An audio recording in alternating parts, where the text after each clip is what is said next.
ہے کیونکہ نماز کا ٹائم بھی ہونے والا ہے۔ حضرت امام علی مقام امام حسین اور ان کے رفقائے کرام جتنے بھی میدان کرب و بلا میں شہید ہوئے ان کو خراج تحسین پیش کرنے کے لیے آج کی یہ پروقار محفل پاک سجائی گئی ہے۔ اللہ تبارک و تعالیٰ قرآن مجید فرقان حمید کے اندر ارشاد فرماتا ہے قُلْ لَا أَسْأَلُكُمْ عَلَيْهِ أَجْرًا إِلَّا الْمَوَدَّةَ فِي الْقُرْبَى، اے محبوب فرما دیجئے کہ میں تم سے کوئی اجر طلب نہیں کرتا۔ کس پر کوئی اجر طلب نہیں کرتا؟ اس پر کہ جو میں نے تم تک دین کو پہنچایا ہے اس پر کوئی اجر طلب نہیں کرتا۔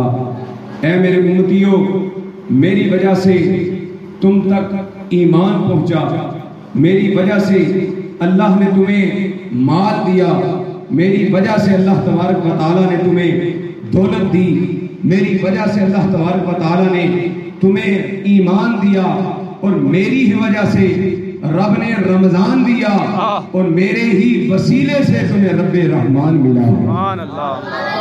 لیکن ان تمام باتوں کے باوجود میں تم سے کوئی اجر طلب نہیں کرتا الا المودۃ فی القربى، سوائے اس کے کہ تم میری قرابت سے، میری اہل بیت کے ساتھ تم نے محبت کرنی ہے۔ آقا کریم صلی اللہ علیہ وسلم نے ارشاد فرمایا من مات علی حب آل محمد مات مؤمنا ومن مات علی حب آل محمد مات شہیدا، جو اہل بیت کی محبت کے اندر مرا وہ مومن مرا، اور جو اہل بیت کی محبت کو اپنے سینے کے اندر رکھتے ہوئے اس دنیا سے مر جائے، اس دنیا سے چلا جائے، چاہے وہ بستر پر بیٹھا ہوا مرا ہو، اسے بستر پر لیٹے ہوئے موت آئی ہو، چاہے چلتے پھرتے موت آئی ہو، کسی بیماری کی وجہ سے موت آئی ہو، وہ طبی موت بھی مرا ہو، فرمایا اہل بیت کی محبت کو سینے کے اندر رکھتے ہوئے اگر کوئی مرتا ہے تو اللہ اسے شہادت کا مرتبہ عطا فرماتا ہے۔ یہ اہل بیت کی محبت کا فیضان رب تبارک و تعالیٰ عطا فرما رہا ہے۔ اور جب آقا کریم صلی اللہ علیہ وسلم نے فرمایا قُلْ لَا أَسْأَلُكُمْ عَلَيْهِ أَجْرًا إِلَّا الْمَوَدَّةَ فِي الْقُرْبَى، اس وقت صحابہ نے سوال کیا یا رسول اللہ، آپ کی قرابت میں، آپ کے رشتہ داروں میں ابو جہل بھی آپ کے ساتھ رشتہ جوڑے ہوئے ہیں، ابو لہب اور دیگر قریش کے رؤساء وہ بھی کہتے ہیں کہ ہم محمد کے گھرانے کے ہیں، تو یا رسول اللہ الا المودۃ سے مراد ان لوگ ہیں جن سے ہم نے مودت کرنی ہے، جن سے محبت کرنی ہے، وہ کون لوگ ہیں؟ تو آقا کریم صلی اللہ علیہ وسلم نے ارشاد فرمایا ہوا علی و فاطمہ والحسن والحسین، اے میرے صحابہ جن سے تم نے محبت کرنی ہے، جن کی محبت کو رب نے تم پر لازم کیا ہے، وہ علی ہے، وہ فاطمہ ہے، وہ حسن ہے، وہ حسین ہے، ان سے تم نے محبت کرنی ہے۔ اور اگر تم چاہتے ہو کہ رب تمہیں اپنا محبوب بنا لے، تم ان پانچوں کو اپنا محبوب بنا لو، رب تمہیں اپنا محبوب بنا لے گا۔ سبحان اللہ، سبحان اللہ، ان کی محبت کو لازم کر دیا ہے۔ اب جب صحابہ کو پتا چلا کہ ہم نے کن سے محبت کرنی ہے، اب صحابہ کا کردار دیکھیے، یہ حضرت سیدنا صدیق اکبر ہیں، صحابہ کے امام ہیں، وقت کے امیر المومنین ہیں، وقت کے تاجدار ہیں، صحابہ میں سب سے بزرگ و برتر ہستی ہیں، مسجد کے اندر نماز پڑھاتے ہیں، نماز پڑھا کے حضرت ابوبکر صدیق مسجد سے باہر نکلتے ہیں، دیکھتے ہیں حضرت امام حسن مجتبیٰ رضی اللہ تعالیٰ عنہ دروازے کے، مسجد کے دروازے کے باہر بچوں کے ساتھ کھیل رہے ہیں۔ حضرت ابوبکر صدیق مسجد سے باہر نکلے، چہرہ حسن مجتبیٰ کے اوپر حضرت ابوبکر صدیق کی نگاہ پڑی اور دیکھ کر مسکرانا شروع ہو گئے، اور مسکرا کر فرمانے لگے اے حسن، تجھے دیکھ کر ایسا نہیں لگتا کہ تو اپنے بابا علی کی شکل میں تشکیل دیا گیا ہے، بلکہ تجھے دیکھ کر تیرے نانا محمد مصطفیٰ کی شکل یاد آتی ہے۔ تجھے دیکھ کر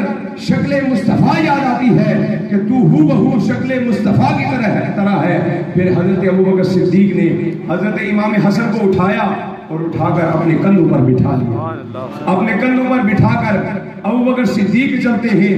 یہ وقت کا امیر المومنین ہے، 60 سال سے عمر زیادہ ہو چکی ہے، داڑھی کے سارے بال سفید ہو چکے ہیں، اس حال کے اندر ایک ننھے سے بچے کو لے کر ابو بکر صدیق گلیوں کے اندر چل رہے ہیں۔ کسی ابو بکر صدیق کے چاہنے والے نے دیکھا، اس سے برداشت نہ ہو سکا، ابو بکر تم تو امیر المومنین ہو، وقت کے سب سے بزرگ و برتر ہستی ہو، ایک چھوٹے سے بچے کو اپنے کندھے پر بٹھا کر گلیوں میں گھوم رہے ہو، یہ کیا کر رہے ہو؟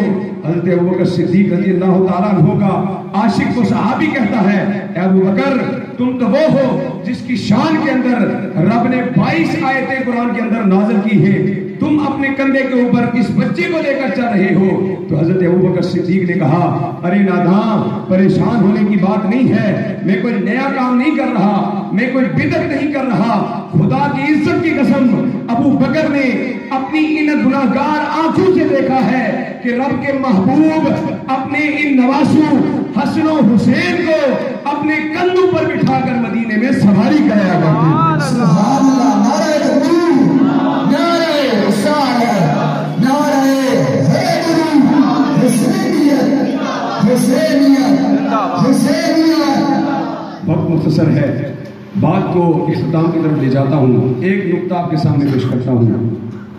جتنے بھی احادیث مبارکہ جاننے والے یہاں علماء کرام تشریف فرما ہیں، مجھے بتائیں کہ کیا آقا کریم صلی اللہ علیہ وسلم نے یہ فرمایا تھا کہ میری اہل بیت کو تم نے کندھے پر سوار کرنا ہے؟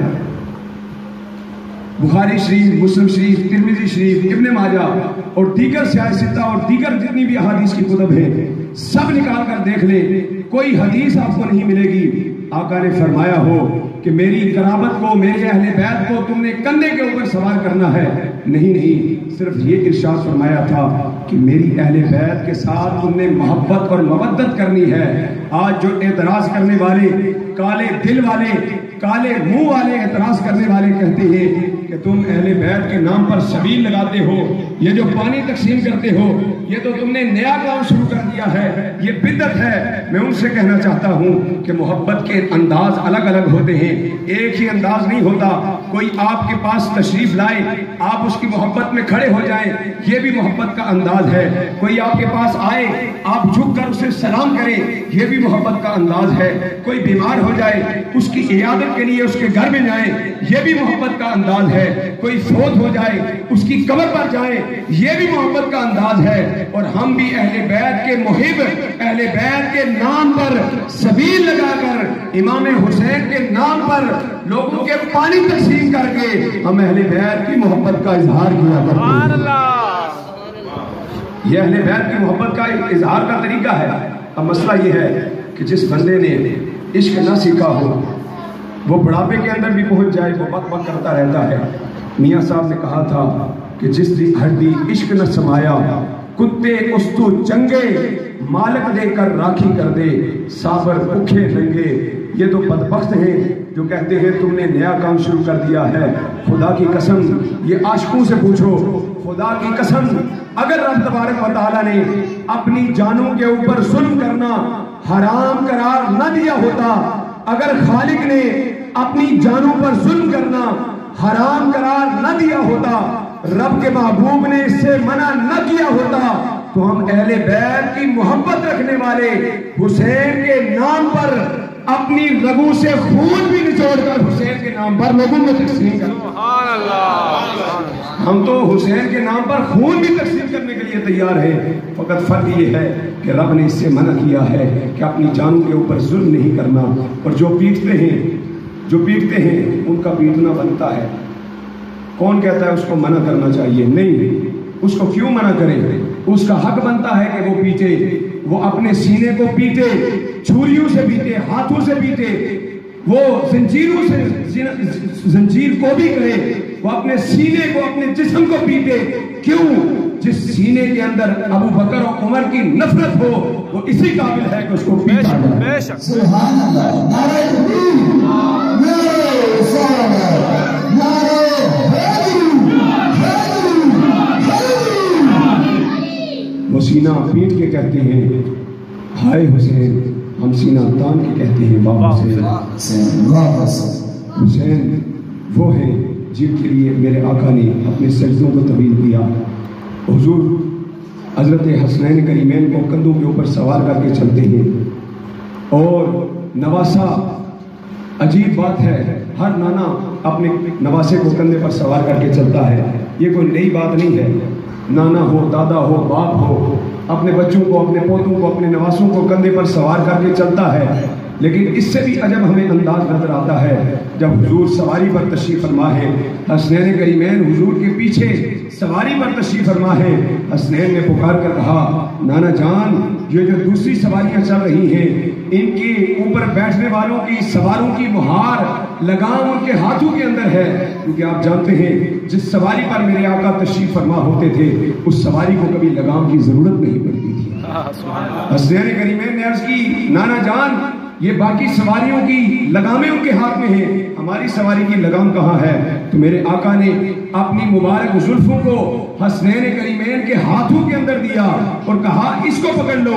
یہ کسی عام بندے کا کام ہوتا تو ہم دیکھ کر گزر جاتے، لیکن یہ ایک نبی کا کام ہے، اور نبی ہر وقت فریضہ نبوت میں ہوتا ہے. وہ جو بات کرتا ہے وہ نبی کی بات ہوتی ہے، وہ جو کام کرتا ہے وہ نبی کا کام ہوتا ہے. یا رسول اللہ، یہ کیا ماجرا ہے کہ آپ نے حسنین کریمین کو اپنی زلفیں دے کر کہا کہ ان کو لگام سمجھ کر تھام لو؟ آخر ماجرا کیا ہے؟ حکمت کیا ہے؟ تو آقا نے ارشاد فرمایا، ارے نادانو، تم حکمت پوچھتے ہو. حکمت یہ ہے کہ میں اپنے نواسوں کو آج اپنی زلفیں دے کر یہ پریکٹس کرا رہا ہوں، یہ ان کو بتا رہا ہوں کہ اے میرے نواسوں، آج میری زلفوں کو مضبوطی سے پکڑ لو، کل میری امت کی لگام تمہارے ہاتھوں میں ہوگی. آج میری زلفوں کو مضبوطی سے تھامو، کل میری امت کی لگام تمہارے ہاتھ میں ہونی ہے. آقا نے بچپن سے لے کر جوانی تک حسنین کریمین کو پریکٹس کروائی، اور سب سے سر سجدے میں تھا. حسین پشت پر تھے اور حسین سجدے کے اندر نبی کریم صلی اللہ علیہ وسلم کی پشت پر سوار ہیں، اور نبی کا سجدہ ہے خیال حسین. نبی کا سجدہ ہے خیال حسین. اب میں دیکھتا ہوں کون کون سمجھتا ہے. علامہ صاحب نے پہلے بھی یہ نقطہ بیان کیا ہے. مجھے بتائیں کہ جب حسین حضور کی پشت پر سوار ہوئے تھے، کیا حضور کے دل کے اندر یہ خیال نہیں آیا تھا کہ میری پشت پر حسین ہے؟ یقیناً خیال آیا تھا. نبی کے سجدے کے اندر، رب کی عبادت کے اندر خیال حسین. اگر آپ مجھ سے پوچھیں گے کہ نبی نے سجدہ سر اپنا کیوں جھکایا تھا سجدے کے اندر، تو میں کہوں گا خدا کے لیے. اور اگر آپ پوچھیں گے اب سجدے سے سر کیوں نہیں اٹھا رہے، تو میں کہوں گا حسین کے لیے. سر جھکایا تھا خدا کے لیے، اٹھا نہیں رہے حسین کے لیے. نبی کے سجدے کے اندر خیال حسین. اگر نبی کے سجدے کے اندر نواسے کا خیال ہو تو نبی کی نماز باطل نہیں ہوتی. تو امتی کے سجدے کے اندر، امتی کی نماز کے اندر اگر نبی کا خیال آ جائے تو امتی کی نماز بھی باطل نہیں ہوتی. اس لیے آقا کریم صلی اللہ علیہ وسلم نے فرمایا، قُلْ لَا أَسْأَلُكُمْ عَلَيْهِ أَجْرًا إِلَّا الْمَوَدَّةَ فِي الْقُرْبَى. میری قرابت داروں سے تم نے محبت اور مودت کرنی ہے.